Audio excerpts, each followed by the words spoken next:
વિશ્વ આદિવાસી દિવસ તો આપણે ઉજવીએ, સરકારે પણ ઉજવણી કરી, પણ આદિવાસીઓનું સરકારે છેલ્લા જે 75 વર્ષોમાં જે શોષણ કર્યું છે એનો વિકાસ નથી થયો, એની મારે આપણી સાથે વાત કરવી છે.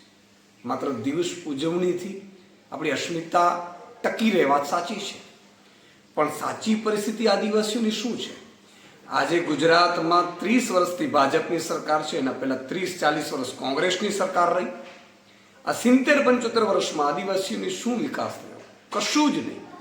આજે ગુજરાતમાં 3.21 લાખ આદિવાસી બાળકો કુપોષણથી પીડાય છે. એનાથી મોટી વાત 2000થી વધુ આંગણવાડીઓ ભાડાના મકાનમાં ચાલે છે. 400 જેટલી આદિવાસી શાળાઓમાં શિક્ષકો પૂરતા નથી. આદિવાસીના આજે અંતરિયાળ વિસ્તારોમાં રોડ રસ્તા નથી બન્યા.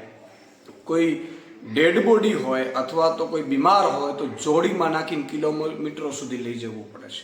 આદિવાસીઓની જળ, જંગલ અને જમીન અત્યારે પણ હક વિહોણા આદિવાસીઓ એમને એમ બિચારા મુશ્કેલીઓ વેઠી રહ્યા છે. અને આટલું હોવા છતાં 100 દિવસની રોજગારી પણ આદિવાસીઓને મળતી નથી. ભાજપના નેતાઓ ખાઈ જાય છે એના રૂપિયા પર.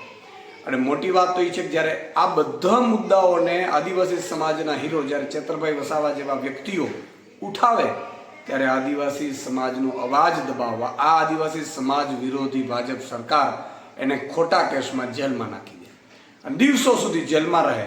એટલે એને ડરાવે, આદિવાસી સમાજ રૂંધે, આદિવાસી સમાજનો અવાજ રૂંધે એવી પ્રવૃત્તિ જે ભાજપ સરકારે શરૂ કરી છે એ ખૂબ જ પીડાદાયક છે.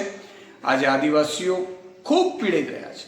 તમે વિચાર કરો, ચેતરભાઈ વસાવા જેવા નેતાઓ અવાજ ઉઠાવે એ પહેલાં વન ખાતા આદિવાસીના ખેતરમાં જઈને રાત્રે 2 વાગે ઊભો પાક કાપી નાખે અને એનો અવાજ ઉઠાવે તો પણ જેલમાં નાખી દેવાય. એટલે આ તાનાશાહી છે, અંગ્રેજોથી બદતર છે. આગામી સમયમાં આદિવાસી સમાજ પર એનો જવાબ આવશે.